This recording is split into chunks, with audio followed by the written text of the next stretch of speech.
Mengapakah semua rakyat Malaysia mesti memelihara doktrin struktur asas?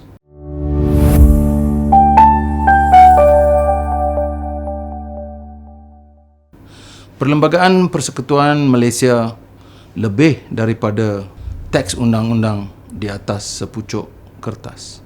Ia rumah tempat semua rakyat Malaysia, tidak kiralah berbangsa Melayu, Cina, India, Sabah, Sarawak, Muslim dan bukan Muslim, tinggal bersama dengan kedamaian. Doktrin struktur asas melindungi tiang-tiang rumah itu. Jika tiang-tiang rosak atau dimusnahkan, setiap kumpulan akan merasakan kejutan. Anak-anak dan cucu-cucu kita akan mewarisi rumah yang pecah belah.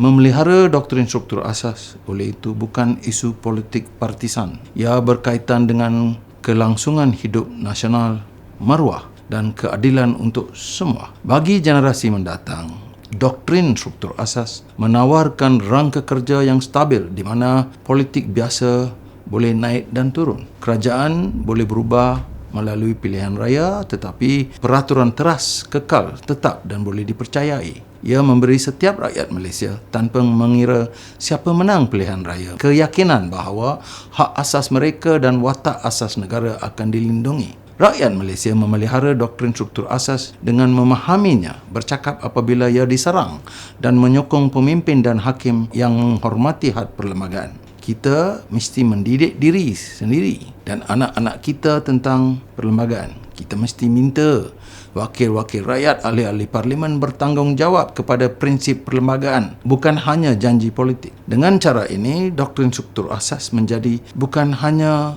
idea undang-undang diperdebatkan oleh peguam-peguam, tetapi perlindungan hidup untuk kedamaian Malaysia, keadilan, kestabilan dan masa depan bersama.